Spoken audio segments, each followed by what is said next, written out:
Hi friends, welcome to Praveen sir CA 360.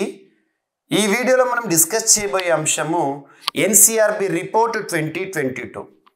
రానున్న ఏ పోటీ పరీక్షణ కానివ్వండి, ఏ స్థాయి పోటీ పరీక్షణ కానివ్వండి, పోటీ పరీక్షలకు ప్రిపేర్ అవుతున్న ప్రతి ఒక్క అభ్యర్థి తప్పనిసరిగా చదవాల్సిన కొన్ని ముఖ్యమైన అంశాలు ఉంటాయి. అటువంటి ముఖ్యమైన అంశాల్లో చాలా important topic NCRB report. Next 1 ఇయర్లో జరగబోయే, రానున్న సంవత్సరంలో జరగబోయే ఏ పోటీ పరీక్షలైనా కూడా, ఏ స్థాయి పోటీ పరీక్షలైనా కూడా ఈ టాపిక్ నుండి క్వశ్చన్స్ లేకుండా క్వశ్చన్ పేపర్ ఉండదు. క్వశ్చన్స్ అంటున్నాను, క్వశ్చన్ అనట్లేదు. ప్రశ్నలు లేకుండా ప్రశ్న పత్రం ఉండదు. సంఖ్య చెప్పే కంటే ఎంత ఇంపార్టెంటో చెప్తాను. ఏపీపీఎస్సీ పోటీ పరీక్షలకు ప్రిపేర్ అవుతున్న అభ్యర్థులు, టీఎస్పీఎస్సీ పోటీ పరీక్షలకు ప్రిపేర్ అవుతున్న అభ్యర్థులు కామన్గా చదివే సిలబస్ ఇండియన్ సొసైటీ. ఇండియన్ సొసైటీలో మీరు చాలా లెసన్స్ నేర్చుకుని ఉంటారు. మహిళ అనే టాపిక్ కానివ్వండి, మానవ అక్రమ రవాణా అనే టాపిక్ గురించి కానివ్వండి, రైతులకి సంబంధించి ఫార్మర్స్ డిస్ట్రెస్ లేదా రైతు సంక్షోభం అనే టాపిక్ కానివ్వండి, ఇలా చాలా టాపిక్స్ నేర్చుకుని ఉంటారు. ఆయా టాపిక్లో వచ్చే అప్డేటెడ్ ఇన్ఫర్మేషన్గా ఈ నివేదికని చూడండి. ఇక్కడ నేను చెప్పబోయే గణాంకాలు ఏవైతే ఉంటాయో సంబంధిత టాపిక్కి అప్డేట్ చేసుకోండి. This is updated information. Every year మనకు నివేదిక వార్తల్లోకి వస్తుంది. ఎన్సీఆర్బి వారు విడుదల చేసే నివేదిక. ఇక్కడ చాలా గణాంకాలు ఉంటాయి, ర్యాంక్స్ ఉంటాయి. వివిధ రాష్ట్రాలకు వివిధ అంశాల వారీగా ర్యాంకులను కూడా మనం ఇక్కడ నేర్చుకోవాల్సి ఉంటుంది. చాలా పెద్ద టాపిక్ అయినా కూడా పోటీ పరీక్షల అభ్యర్థులు ఎవరైతే ఉంటారో, ప్రిపేర్ అవుతున్న అభ్యర్థులు ఎవరైతే ఉంటారో వారికి తక్కువ సమయంలో ఎక్కువ ఇన్ఫర్మేషన్ ఇవ్వాలి, యూస్ఫుల్ ఇన్ఫర్మేషన్ ఇవ్వాలని వర్కౌట్ చేసి మీకు ఇక్కడ బుల్లెట్ పాయింట్స్ రూపంలో గణాంకాలను, ర్యాంకింగ్స్ని, ఏపీకి సంబంధించిన సమాచారాన్ని, తెలంగాణకు సంబంధించిన సమాచారాన్ని, జాతీయ స్థాయిలో పోటీ పరీక్షలకు ప్రిపేర్ అవుతున్న అభ్యర్థులకు ఉపయుక్తంగా ఉండే సమాచారాన్ని, కరెంట్ అఫైర్స్లో చాలా ఇంపార్టెంట్ ఈ టాపిక్ని మీ ముందుకు తీసుకురావడం జరిగింది. ఈ వీడియోని చివరి వరకు చూడండి. గణాంకాలు, నంబర్స్ చాలా వస్తాయి, పర్సెంటేజెస్ వస్తాయి, ర్యాంక్స్ వస్తాయి. వాటిని మీకు సులభంగా ఉండాలని చెప్పేసి రివిజన్ కూడా ఉపయుక్తంగా అత్యంత తక్కువ సమయంలో మీకు ఫాస్ట్గా రివిజన్ అవ్వాలని చెప్పేసి ఈ టాపిక్కి సంబంధించిన కంప్లీట్ పీడిఎఫ్ని మీకు ఫ్రీ కంటెంట్గా ఇస్తాను నేను. So GVK study circle app ఇప్పటి వరకు ఇన్స్టాల్ చేసుకొని వారు ఎవరైనా ఉంటే ఈ యాప్ని ఇన్స్టాల్ చేసుకోండి. అందులో ఫ్రీ కంటెంట్లో భాగంగా నేరుగా యాప్ని ఇన్స్టాల్ చేసుకోండి. ఈ నేను ఇచ్చే పీడిఎఫ్ ఏదైతే ఉంటుందో, ఈ టాపిక్కి సంబంధించిన పీడిఎఫ్ ఏదైతే ఉంటుందో డౌన్లోడ్ చేసుకోండి, చదవండి. ఎగ్జామినేషన్ వెళ్ళే ముందు ఖచ్చితంగా చూడండి. ఖచ్చితంగా ఈ టాపిక్ నుండి క్వశ్చన్స్ ఉంటాయి. అందుకే దీన్ని స్పెషల్ వీడియోగా మీకు అందించడం జరుగుతుంది. సో ఇక్కడ ఈ టాపిక్ని ఒక్కొక్క పాయింట్ వారీగా చదువుదాం. గణాంకాలు ఏవైతే ఉంటాయో నేరుగా గుర్తుంచుకోవాల్సిందే. కాన్సెప్ట్ ఎక్కడైతే ఇంపార్టెంటో అక్కడ కాన్సెప్ట్ చెప్తాను. ఇక్కడ ఎక్కువగా ఫ్యాక్ట్స్ ఉంటాయి. ఎన్సీఆర్బి రిపోర్ట్ కానీ యాక్చువల్గా నివేదికలు అంటేనే ఎక్కువగా గణాంకాలు ఉంటాయి, ర్యాంక్స్ ఉంటాయి. కాబట్టి గుర్తు పెట్టుకోవాల్సిన అంశాల్లో ఈ టాపిక్ చాలా ఇంపార్టెంట్. ఇక్కడ చూద్దాం. ఫస్ట్ బేసిక్స్ చూద్దాం. అసలు ఎన్సీఆర్బి అంటే ఏంటి, ఎన్సీఆర్బి వారు విడుదల చేసే ఈ నివేదిక దేనికి సంబంధించింది చూద్దాము. ముందుగా బేసిక్స్లోకి వెళ్దాం. ఎన్సీఆర్బి ఫుల్ ఫామ్ ఏంటి అంటారు, అబ్రివేషన్ ఆఫ్ ఎన్సీఆర్బి. ఎగ్జామినేషన్లో మీకు కన్ఫ్యూజన్ క్రియేట్ చేయడానికి అడుగుతారు. ఇటువంటి సింపుల్గా మనకి ఎగ్జామినేషన్కి వెళ్ళిన తర్వాత ఏమొస్తుందంటే నేషనల్ క్రైమ్ రికార్డ్స్ అందరూ గుర్తుపడతారు. లాస్ట్కి ఇక్కడ బ్యూరో దగ్గర బోర్డు అని ఇస్తాడు కన్ఫ్యూజ్ చేయడానికి. మనకు ఆ ఎగ్జామినేషన్ ఆ టెన్షన్లో నిజంగానే బి అంటే బోర్డు అనుకుంటాము, కానీ గుర్తుంచుకోండి ఎన్సీఆర్బి అంటే national crime records bureau. Board కాదు, బ్యూరో. మరి ఈ సంస్థ భారతదేశంలో నేరాలకి సంబంధించి గత సంవత్సరంలో భారతదేశంలో ఎన్ని నేరాలు జరిగినాయి, ఎన్ని హత్యలు జరిగినాయి, ఎన్ని రహదారి ప్రమాదాలు జరిగినాయి, ఎన్ని కిడ్నాప్లు జరిగినాయి, ఎన్ని రేప్ కేసెస్ నమోదైనాయి, ఎంతమంది రైతులు ఆత్మహత్య చేసుకున్నారు, ఎంతమంది రైతుల హత్యలు నమోదైనాయి, ఇలా అన్ని రకాలు సైబర్ దాడుల విషయంలో భారతదేశంలో టాప్లో ఉన్న స్టేట్ ఏంటి, ఇలా ప్రతి ఒక్క అంశాన్ని, నేరాలకి సంబంధించిన సంపూర్ణ సమాచారాన్ని అనాలిసిస్ చేసి వీరు గణాంకాలతో ర్యాంకులను కూడా రిలీజ్ చేస్తారు ప్రతి సంవత్సరం. ఈ సంవత్సరం మనం ఇప్పుడు డిస్కస్ చేస్తోంది ఎన్సీఆర్బి రిపోర్ట్ 2022. మీకు డౌట్ రావచ్చు 2022కి సంబంధించి 2023లో 2024లో చదవాలా అని చెప్పేసి. గడిచిన సంవత్సరానికి సంబంధించి ఇప్పుడు రిలీజ్ అవుతుంది. 2022 సంవత్సరంలో చోటు చేసుకున్న అన్ని రకాల నేరాలను మనకు గణాంకాల రూపంలో 2023 సంవత్సరం డిసెంబర్ 4న ఈ నివేదికను రిలీజ్ చేయడం జరిగింది. సో రీసెంట్గా రిలీజ్ చేశారు. నెక్స్ట్ 1 year వరకు, నెక్స్ట్ నివేదిక విడుదలయ్యే వరకు ఎన్సీఆర్బి రిపోర్ట్ 2023-2024లో రిలీజ్ అవుతుంది. అప్పటి వరకు ఈ గణాంకాలు ఇంపార్టెంట్.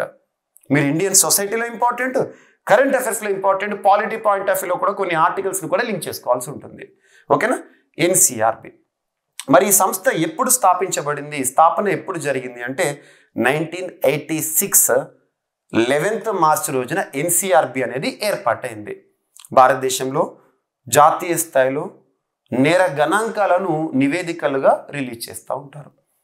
మరి దీని యొక్క హెడ్ క్వార్టర్ ఎక్కడ అంటే న్యూఢిల్లీ, మన దేశ రాజధానిలో. దీని యొక్క మోటో ఏంటి, ఎన్సీఆర్బి మోటో ఏంటి అంటారంటే వాళ్ళ యొక్క నినాదం అనొచ్చు. So empowering Indian police with information technology అనేది వీళ్ళ యొక్క మోటో. మరి ఈ ఎన్సీఆర్బి ఈ సంస్థ ఉంది కదా, ఈ సంస్థకి ప్రస్తుతం ఎవరు హెడ్గా ఉన్నారు, డైరెక్టర్గా, చీఫ్గా ఎవరు ఉన్నారంటే వివేక్ గోగియా గారు, సీనియర్ ఐపీఎస్ అధికారి, ఇండియన్ పోలీస్ సర్వీస్. కామన్గా ఐపీఎస్ అధికారులే, సీనియర్ ఐపీఎస్ అధికారులే ఈ బాధ్యతలు నిర్వర్తిస్తారు. సో వివేక్ గోగియా గారు.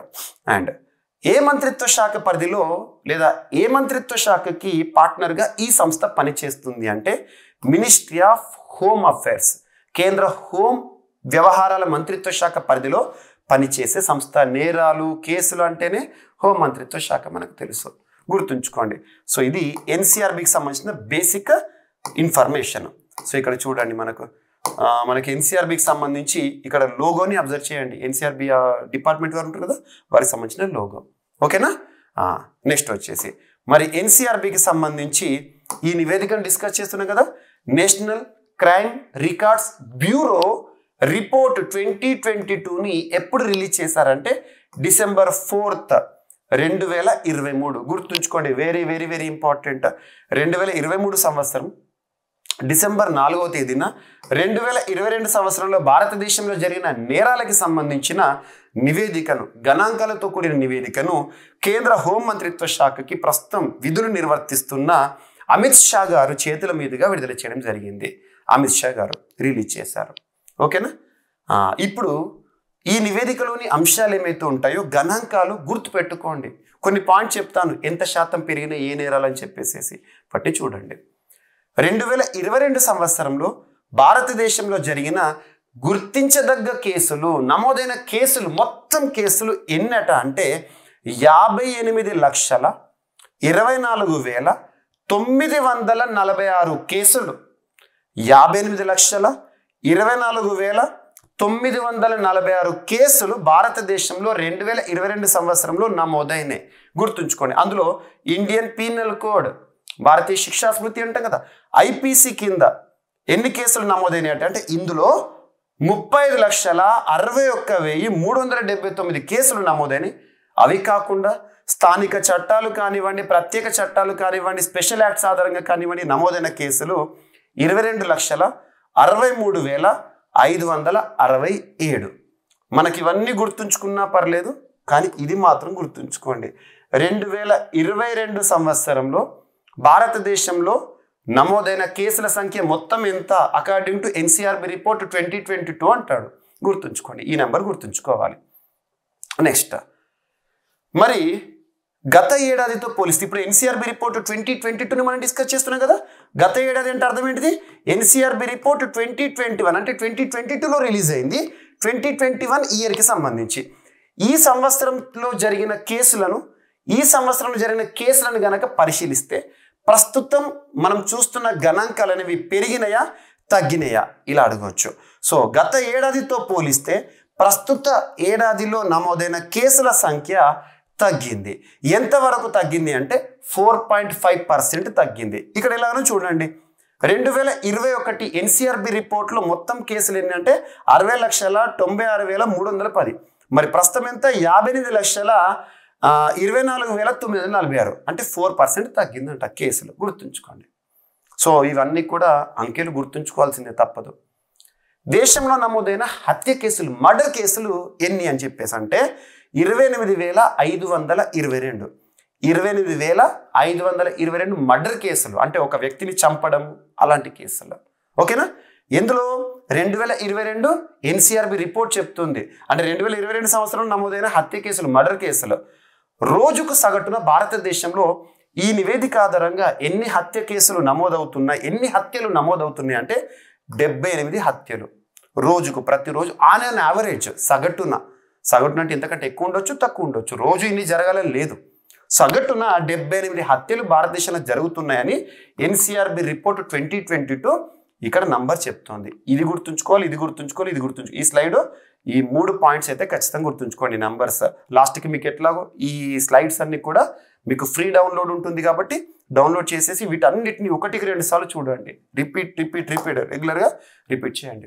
ఇక అన్ని రకాల ప్రమాదాలు తీసుకుంటే చనిపోయిన మృతుల సంఖ్య 2022 ఎన్సీఆర్బి రిపోర్ట్ ఆధారంగా 2022 సంవత్సరంలో చనిపోయిన మృతుల సంఖ్య ఎంత? అన్ని రకాల ప్రమాదాలు, ఇక రోడ్డు ప్రమాదాలు కానివ్వండి, హత్యలు కానివ్వండి, ఆత్మహత్యలు కానివ్వండి, అన్ని కూడా మృతుల సంఖ్య ఎంతనట అంటే 4,30,504 మృతుల సంఖ్య. అన్ని రకాల మార్గాల ద్వారా నమోదైన మరణాలు, అది హత్య కానివ్వండి, ఆత్మహత్య కానివ్వండి, ఏదైనా కానివ్వండి. ఓకేనా? మరి 2022 సంవత్సరంలో ఎన్ని ఆత్మహత్యలు నమోదైనాయి అంటే సూసైడ్, తనను తాను చంపుకోవడము, 1,70,924 కేసులు లేదా ఆత్మహత్యలు నమోదైనాయి. ఎప్పుడు 2022 సంవత్సరంలో. ఎవరు చెప్తున్నారు? ఎన్సీఆర్బి రిపోర్ట్ 2022 చెప్తుంది. మరి పెరిగినాయా తగ్గినాయా? కంపారిజన్ 2021 సంవత్సరంలో నమోదైన సంఖ్యతో పోలిస్తే ప్రస్తుత సంఖ్య పెరిగిందంట. అంటే భారతదేశంలో ఆత్మహత్యలు పెరుగుతున్నాయి అని ఎవరు చెప్తున్నారు? ఎన్సీఆర్బి రిపోర్ట్ 2022 చెప్తుంది. గుర్తుంచుకోండి. ఇక ఆత్మహత్యల సంఖ్య పరంగా ఎక్కువగా ఉన్న రాష్ట్రాలు గనక తీసుకుంటే, ఎక్కువగా ఆత్మహత్యలు ఏ రాష్ట్రంలో నమోదవుతున్నాయి? Rankings important. టాప్ 3 గుర్తుంచుకోండి.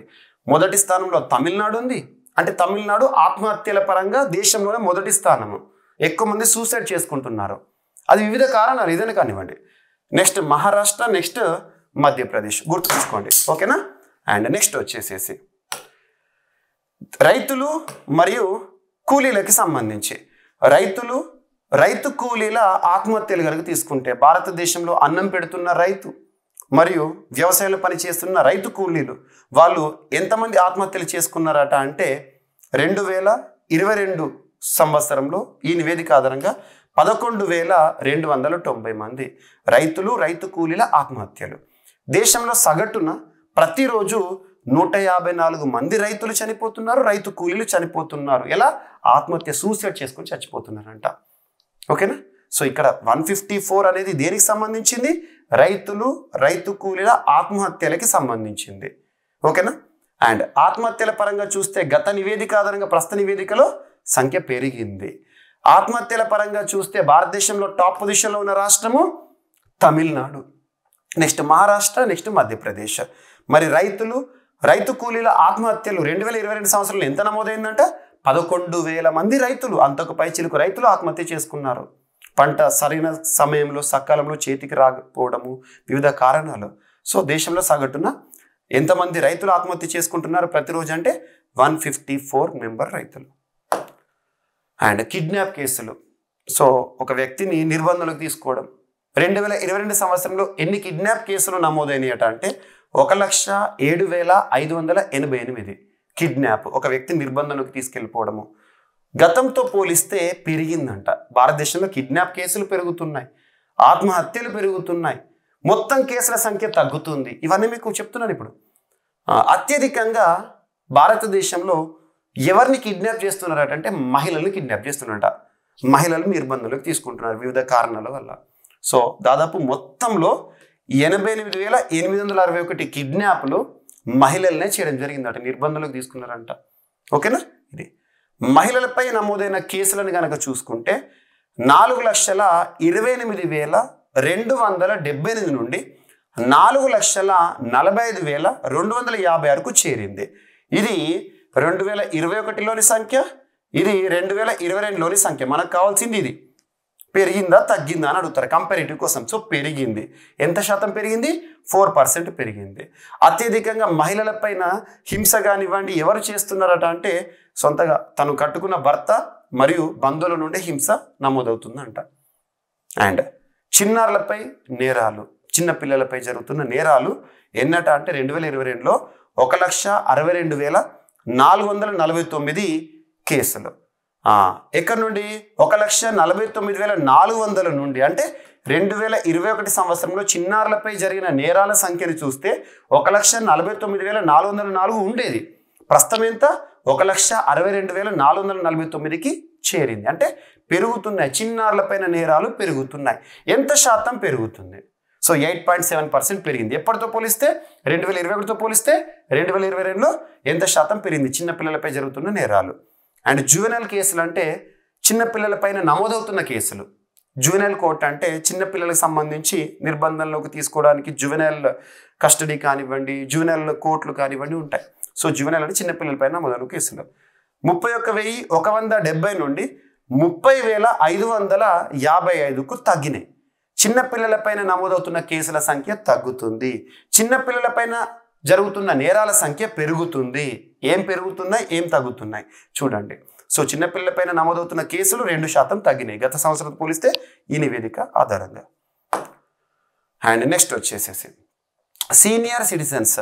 భారతదేశంలో వృద్ధులు అంటాం. వృద్ధుల సంక్షేమం గురించి మనకు రాజ్యాంగంలో ఆర్టికల్ 41లో ఉంటుంది. భారతదేశంలోని అత్యున్నత చట్టమైన రాజ్యాంగంలోని 4వ భాగం ఆర్టికల్ 36 నుండి 51 వరకే ఆదేశిక సూత్రాల్లో భాగంగా మనం 41 ఆర్టికల్లో వృద్ధుల సంక్షేమము, దివ్యాంగుల సంక్షేమము, నెక్స్ట్ యువతకి సంబంధించి ప్రత్యేక సౌకర్యాలు. సో ఇవన్నీ మనం చూస్తూ ఉంటాము. యువతకు పని హక్కును కల్పించాలి, దివ్యాంగులకు ప్రత్యేక సౌకర్యాలు కల్పించాలి, వృద్ధుల సంక్షేమాన్ని చూసుకోవాలి. అందుకోసం ప్రత్యేకంగా వృద్ధుల కోసము పథకాలు అనగానే మనకి ఏ మంత్రిత్వ శాఖ గుర్తుకొస్తుందంటే ministry of social justice and empowerment. So చూడండి సీనియర్ సిటిజన్లపై అంటే వృద్ధులపైన నమోదవుతున్న కేసులు ఎన్ని అని చెప్పేసి. సో October 1 ఎవ్రీ ఇయర్ కూడా మనం చూస్తూ ఉంటాము వృద్ధులకు సంబంధించి ప్రత్యేక దినోత్సవం. సో 26,110 నుండి 28,545కు పెరిగినాయి. సీనియర్ సిటిజన్లపైన కేసులేమో పెరుగుతున్నాయి. ఎంత శాతం పెరిగింది? 9.3% పెరుగుదల. నెక్స్ట్ మానవ అక్రమ రవాణా. బల ప్రయోగం చేసి కానీ, ప్రలోభాలకు గురి చేసి కానీ, బలవంతం చేసి కానీ ఒక వ్యక్తిని ఒక ప్రాంతం నుండి మరొక ప్రాంతానికి తరలించడం హ్యూమన్ ట్రాఫికింగ్ అంటాము. Human trafficking. మానవ అక్రమ రవాణా. మానవ అక్రమ రవాణాని నిషేధించాలి. అకార్డింగ్ టు విచ్ ఆర్టికల్ అంటే ఆర్టికల్ 23 రాజ్యాంగంలో ప్రాథమిక హక్కులు ఆర్టికల్ 23 వెరీ వెరీ ఇంపార్టెంట్. కిడ్నాపులు కానివ్వండి అడ్డుకోవాలి, జోగిని దేవదాసి వ్యవస్థలను నిర్మూలించాలి, మానవ అక్రమ రవాణా లేని సమాజాన్ని నిర్మించాలి ఇటువంటివి. సో మానవ అక్రమ రవాణాకు సంబంధించి అడ్డుకట్ట వేసేందుకు ఒక కేసు ఉంది. మానవ అక్రమ రవాణా నిషేధ చట్టం. మనకి చట్టం ఏదైతే ఉంటుందో 1956 మానవ అక్రమ రవాణా నిషేధ చట్టం ఏ సంవత్సరం అంటారు? 1956. గుర్తుంచుకోండి, లింక్ చేసుకోండి. 2,189 నుండి 2,250కి పెరిగినాయి మానవ అక్రమ రవాణా కేసులు. అంటే పర్సన్స్ని హ్యూమన్ ట్రాఫికింగ్ చేయడం అన్నట్టు, ఒక ప్లేస్ నుండి మరొక ప్లేస్కి తరలించడం. సో ఎంత నుండి ఎంతకు పెరిగింది? ఈ నెంబర్ 2021, ఇది 2022. ఎంత శాతం పెరిగింది? 2.8% పెరుగుదల. మానవ అక్రమ రవాణా కేసులు 2022 NCRB రిపోర్ట్ ఆధారంగా పరిశీలిస్తే గత సంవత్సరంతో పోలిస్తే ఎంత పెరిగినాయి? సో పెరుగుతున్నాయి కేసులు. ఎస్సీ అట్రోసిటీ కేసులు. భారతదేశంలో ఆర్టికల్ 17 రాజ్యాంగం, దేశంలో అత్యున్నత చట్టమైన రాజ్యాంగంలో ప్రాథమిక హక్కులో ఆర్టికల్ 17 అబాలిషన్ ఆఫ్ అన్టచబిలిటీ, అస్పృశ్యత నివారణ, అంటరానితనం నిషేధం గురించి చెప్తుంది. అందుకోసం భారతదేశంలో వచ్చిన చట్టాలు 1955 abolition of untouchability act, 1976 protection of civil rights act పౌర హక్కుల రక్షణ చట్టము, ఆ తర్వాత భారతదేశంలో ఎస్సీ ఎస్టీలకు సంబంధించి అస్పృశ్యత నివారణ చట్టం 1989. ఇవన్నీ కూడా ఎస్సీలకు సంబంధించిన రక్షణ చట్టాలు. మరి ఎస్సీ ఎస్టీల పైన అస్పృశ్యత కేసులు ఎన్ని నమోదవుతున్నాయి అంటే ఎస్సీ ఎస్టీ అట్రోసిటీ కేసులు అంటే ఎవరైనా కులం పేరుతో తిట్టడం కానివ్వండి, వాళ్ళని దూషించడం కానీ, ఎస్సీలను వాళ్ళ కులంతో తిట్టుగా మలవడం కానివ్వండి, అలా చేస్తూ ఉంటారు కదా, వివక్షకు చేయడం. అలా ఎస్సీ అట్రోసిటీ కేసులు భారతదేశంలో ఎన్ని నమోదైనట అంటే గతంలో 2021 సంవత్సరంలో 50,900 కేసులు నమోదైతే ప్రస్తుత సంఖ్య కనుక చూస్తే ఇప్పుడు పెరిగినాయి. ఎంత నుండి ఎంత పెరిగింది? 50,900 నుండి 57,572కు పెరిగినాయి ఎస్సీ అట్రోసిటీ కేసులు. గుర్తుంచుకోండి ఎంత శాతం పెరిగింది? 13.1% పెరుగుదల. క్రైమ్ రేట్ ఏ విధంగా ఉంది అంటే 25.3 నుండి 28.6%కి పెరిగిందంట. అండ్ నెక్స్ట్ వచ్చేసేసి ఎస్టీ అట్రోసిటీ కేసులు. సో షెడ్యూల్డ్ ట్రైబ్స్కి సంబంధించి 8,802 నుండి 10,064కు పెరిగినాయి అంట. గుర్తుంచుకోండి ఎంత శాతం పెరుగుదల? 14.3% పెరుగుదల. క్రైమ్ రేట్ 8.4% నుండి 9.6%కి పెరిగింది. అంటే వీళ్ళకి సంబంధించి ఎస్టీల పైన అట్రోసిటీ విషయంలో కానివ్వండి క్రైమ్ రేట్ ఎంతగా పెరిగిందని చెప్పేసి. అండ్ ఆర్థిక నేరాల కేసులు, మనీ లాండరింగ్ కానివ్వండి ఇవన్నీ ఉంటాయి కదా ఆర్థికపరమైన నేరాలు. సో బ్యాంకులకు కన్నం వేయడం అంటే ఏంటంటే బ్యాంకు నుండి రుణం తీసుకొని దాన్ని తిరిగి చెల్లించకుండా చేయడం కానివ్వండి, ఇటువంటి నాన్ పర్ఫార్మింగ్ అసెట్స్కి కారణం అవ్వడం కానివ్వండి, ఇవన్నీ కూడా. సో ఆర్థిక నేరాల కేసులు ఎంత నుండి ఎంతకు వచ్చినాయి? 1,74,013 నుండి 1,93,385కు పెరిగినాయి అంట. ఎంత శాతం పెరిగినాయి? ఆర్థిక నేరాల కేసుల పెరుగుదల ఇంత, ఎస్టీ అట్రోసిటీ కేసుల పెరుగుదల ఇంత, అండ్ ఎస్సీ అట్రోసిటీ కేసులు 13.1% పెరిగినాయి. మానవ అక్రమ రవాణా కేసులు కనుక పరిశీలిస్తే 2.8% పెరిగినాయి. అండ్ సీనియర్ సిటిజన్ల పైన కేసులు 9.3% పెరుగుదల. అన్ని పెరుగుతున్నాయి దేశంలో. ఓకేనా? నెక్స్ట్ వచ్చేసి రాష్ట్రాల అవినీతి నిరోధక శాఖలు నమోదు చేసింది. అంటే ఏసీబీ అంటాం కదా, మనకు కరప్షన్ అవినీతి లేని సమాజాన్ని ఏర్పాటు చేయడానికి ఏసీబీ యాక్ట్ 1988 ఆధారంగా పనిచేస్తున్నారు. ప్రభుత్వ ఉద్యోగులు కానివ్వండి బ్రైబ్స్ తీసుకున్నా కూడా, లంచం తీసుకున్నా కూడా వీళ్ళు వాళ్ళని ఎంక్వైరీ చేయడం ఇవన్నీ చూస్తూ ఉంటాం మనం. సో రాష్ట్రాల అవినీతి నిరోధక శాఖలు నమోదు చేసిన అవినీతి కేసులు ఏంటంట అంటే 3,745, అది 2021లో. ఇప్పుడు ఎంత ప్రస్తుత సంఖ్య? 4,139కి పెరిగినాయి. ఎంత శాతం పెరిగినాయి అవినీతి కేసులు అంటే 10.5% పెరిగినాయి అంట. అండ్ సైబర్ నేరాలు ప్రస్తుతం ప్రపంచమంతా కూడా ఆన్లైన్కి మారుతుంది. మనం ఏదైనా కూడా ఆన్లైన్లోనే చూస్తున్నాం, ఆన్లైన్లోనే ఆర్డర్ చేస్తున్నాం, మనకు కావాల్సిందంతా కూడా ఆన్లైన్ నుండే పొందుతున్నాము. ఒక చిన్న టీ కొట్టుకు వెళ్ళి టీ తాగి కూడా మనం గూగుల్ పే, ఫోన్పే చేస్తున్నాం. ఇదంతా డిజిటల్ రెవల్యూషన్. సో డిజిటలైజ్ అయిపోతున్నాం మనం. మరి ఇలా టెక్నాలజీ పెరుగుతున్నప్పుడు ఆటోమేటిక్గా క్రైమ్స్ కూడా పెరుగుతాయి. అలా ఆన్లైన్ మోసాలు కూడా పెరుగుతున్నాయి, సైబర్ క్రైమ్స్ అంటారు. సో సైబర్ నేరాల పరంగా చూసుకుంటే 52,974 నుండి 65,893కు పెరిగినాయి అంట సైబర్ నేరాలు. ఎంత శాతం పెరిగినాయి అంటే 2021 నుండి 2022 వరకు 24.4% సైబర్ కేసులు పెరిగినాయి. ఓకేనా? ఇక్కడ ఏ రాష్ట్రం ఏ విషయంలో టాప్లో ఉంది అంటే గ్రేట్నెస్ కాదు ఇక్కడ. అంటే అక్కడ నేరాలు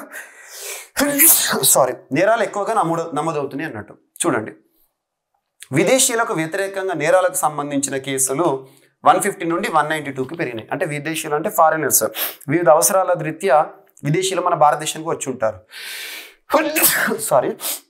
సో వారిపైన, విదేశీయుల పైన, ఫారినర్స్ పైన నమోదవుతున్న కేసులు కూడా పెరుగుతున్నాయి. అంతకుముందు 2021లో 150 కేసులు నమోదై ఉంటే 2022లో 192కు చేరింది కేసుల సంఖ్య విదేశీయుల పైన.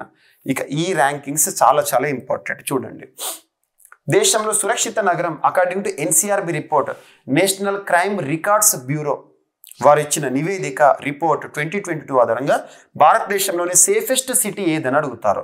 కోల్కతా. Safest city Kolkata.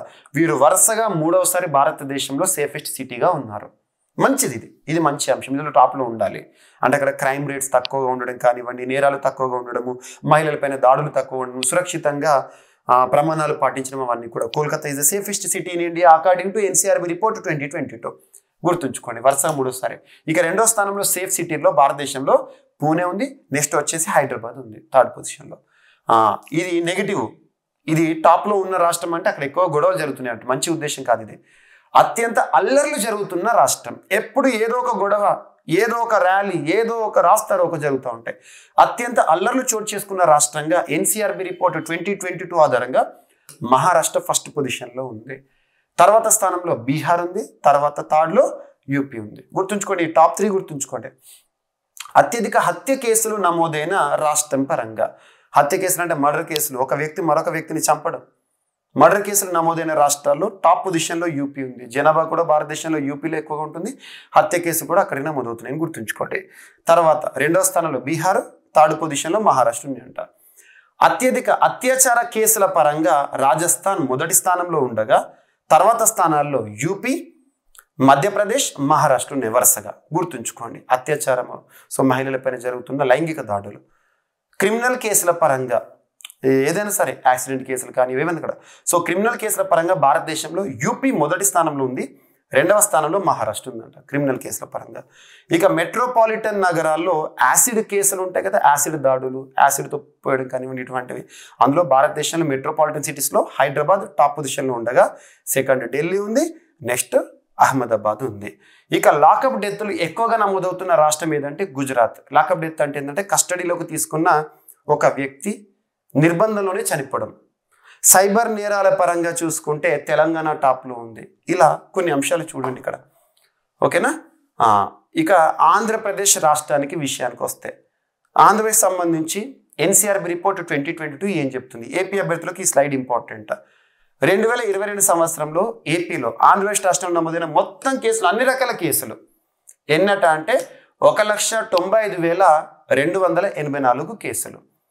గత సంవత్సరంతో పోలిస్తే నేరాల సంఖ్య బాగా తగ్గిందంట. ఏపీ బెస్ట్ పర్ఫార్మింగ్ అన్నట్టు సింపుల్గా. 2021తో పోలిస్తే 2022లో నేరాల సంఖ్య తగ్గింది. అండ్ 2022లో మొత్తం హత్యలు ఏపీలో మొత్తం ఎన్ని మర్డర్స్ జరిగినాయి? 925. హత్యల రేట్ వచ్చేసి 1.7%, ప్రతి 100లో 1.7. అండ్ 2022లో అత్యాచారాల కేసులు, మహిళలపై జరుగుతున్న లైంగిక దాడులు 621 జరిగినాయి అంట ఏపీలో. 2021లో 111 వరకట్న కేసులు నమోదైతే 2022లో 100కు తగ్గినాయి అంట వరకట్న కేసులు. వరకట్న కేసుల రేటు 0.4%కే పరిమితమైంది. సో తగ్గింది, వరకట్న కేసులు తగ్గుతున్నాయి. సో వెరీ వెరీ ఇంపార్టెంట్, మంచి ఉద్దేశం ఇది. మన భారతదేశంలో ప్రొహిబిషన్ డౌరీకి సంబంధించి వరకట్న నిషేధ చట్టం 1961, ఓకేనా. యాసిడ్ దాడుల కేసులు 2021లో 7 నమోదైతే 2022లో 4కు తగ్గినాయి. యాసిడ్ కేసులు తగ్గుతున్నాయి, యాసిడ్తో దాడులు చేయడం ఇటువంటివి. 2022లో రాష్ట్రంలో రైతు ఆత్మహత్యలు ఎన్ని అయినాయట అంటే 369. 2021 గణాంకాల పరంగా చూస్తే 481, అంటే తగ్గుతున్నాయి ఆత్మహత్యలు కూడా, రైతు ఆత్మహత్య కూడా తగ్గుతున్నాయి. అండ్ 2022 రిపోర్ట్ ఆధారంగా వ్యవసాయ కూలీల ఆత్మహత్యలు 548 అంట. మరి 2021 సంవత్సరం కనుక చూసామనుకోండి 584. గుర్తుంచుకోండి. సో ఈ గణాంకాలు చాలా ఇంపార్టెంట్ ఏపీ అభ్యర్థులకు సంబంధించి. ఇక తెలంగాణ విషయానికి వస్తే 2022లో రాష్ట్రంలో మహిళలపై నేరాల సంఖ్య 22,066. సో గతంలో 20,865 ఉండే. గుర్తుంచుకోండి, అంటే నేరాలు పెరుగుతున్నాయి, మహిళలపై నేరాలు.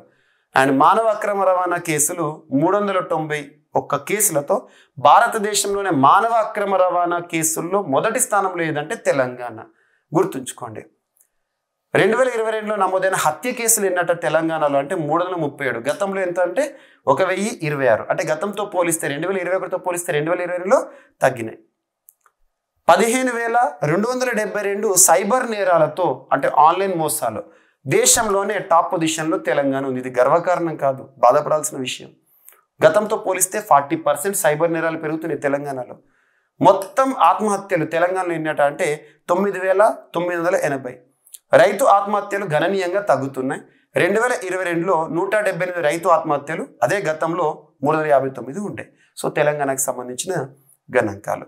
ఇప్పుడు మీకు ఏవైతే టాపిక్స్ డిస్కస్ చేశానో ఆ టాపిక్స్ అన్ని హెడ్డింగ్ చెప్పాను కదా, అవి సరిపోతాయి.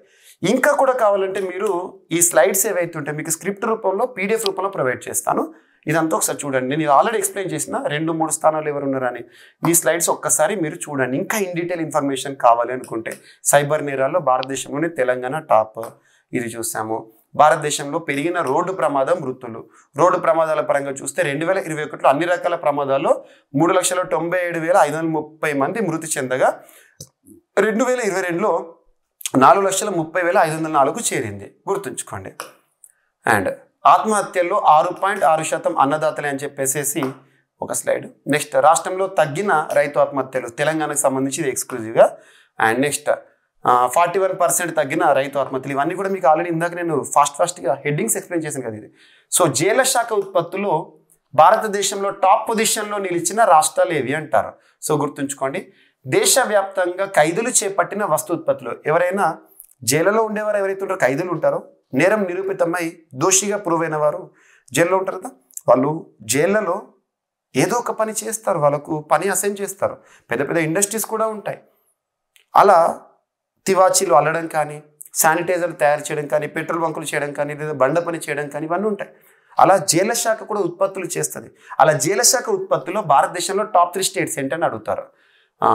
తెలంగాణ జైళ్ళ శాఖ 3వ స్థానంలో నిలిచింది. 2022 సంవత్సరంలో దేశంలోని ఖైదీలందరూ కలిసి 267.03 కోట్ల మేర ఉత్పత్తులు చేస్తే తెలంగాణలో 34 కోట్ల మేర జరిగినాయి అంట. తమిళనాడు జైళ్ళ శాఖ అత్యధికంగా 53.37 కోట్ల జైళ్ళ శాఖ ఉత్పత్తులతో భారతదేశంలోని జైళ్ళ శాఖ ఉత్పత్తులు Tamil Nadu top, next Gujarat second, third Telangana. ఓకేనా. అండ్ నెక్స్ట్ జాతీయ నేర గణాంకాలు ఇవన్నీ కూడా మీకు ఆల్రెడీ ఇందాక ఎక్స్ప్లెయిన్ చేయండి ఫాస్ట్గా. అండ్ లాకప్ డెత్, కస్టడీలకు తీసుకున్న వ్యక్తి ఎవరైతే ఉంటారో, నిర్బంధంలో ఉన్న వ్యక్తి ఎవరైతే ఉంటారో పోలీస్ డిపార్ట్మెంట్లో జైలులో ఉండేవారు, వాళ్ళు లాకప్లోనే చనిపోవడం. అందులో దేశంలోనే గుజరాత్ టాప్లో ఉందంట. సో తెలంగాణలో ఎటువంటి కస్టడీస్ లేవని చెప్పేసి ఒక అంశం ఇక్కడ ర్యాంకులు కూడా ఇచ్చాను. అండ్ నెక్స్ట్ వచ్చేసి దేశంలో రోజుకు ఎన్ని కిడ్నాప్లు జరుగుతున్నాయని చెప్పేసి ఇందాక మీకు కిడ్నాప్ల పరంగా ఎన్ని కేసులు నమోదైనాయి ఏంటని చెప్పాను కదా, అదే స్లైడ్. సో ఇలా మీరేం చేస్తారంటే ఇప్పుడు నేను చెప్పిన ఈ రిపోర్ట్ మొత్తం కూడా ఎన్సీఆర్బి రిపోర్ట్ ఉంది కదా, ఈ రిపోర్ట్ మొత్తం నేను ఏవైతే పాయింట్స్ చెప్పానో, బుల్లెట్ పాయింట్స్ ఏవైతే చెప్పానో అవి చూడండి. ఇండియన్ సొసైటీలో కన్సర్న్ టాపిక్స్కి లింక్ చేసుకోండి. మీరు ఈ యాప్ని ఇన్స్టాల్ చేసుకోండి మీ మొబైల్లో. మీకు ఈ రిపోర్ట్ ఏదైతే ఉంటుందో లాస్ట్కి పేర్కొన్న స్క్రిప్ట్ ఉంది కదా, అదంతా కూడా మీకు నేను ఫ్రీగా జీవీకే స్టడీ సర్కిల్లో ఫ్రీ కంటెంట్లో అప్లోడ్ చేయడం జరుగుతుంది. మీరు ఖచ్చితంగా డౌన్లోడ్ చేసుకుని వీడియో చూసిన తర్వాత ఎగ్జామినేషన్కి వెళ్ళే ముందు 1కి 2 సార్లు చూసుకుని ఆ నంబర్స్ చూసుకుని వెళ్ళండి. ర్యాంకుల పైన రావచ్చు, గణాంకాల పైన రావచ్చు, వివిధ రకాల అన్ని కూడా చెప్పాను మీకు ఇక్కడ. ఓకేనా. సో ఇది మనకు ఈ టాపిక్ ఖచ్చితంగా చాలా ఇంపార్టెంట్, వివిధ సబ్జెక్టుల వారిగా ఇంపార్టెంట్, అప్డేటెడ్ ఇన్ఫర్మేషన్. సో మరొక వీడియోతో మళ్ళీ కలుద్దాం. Thank you.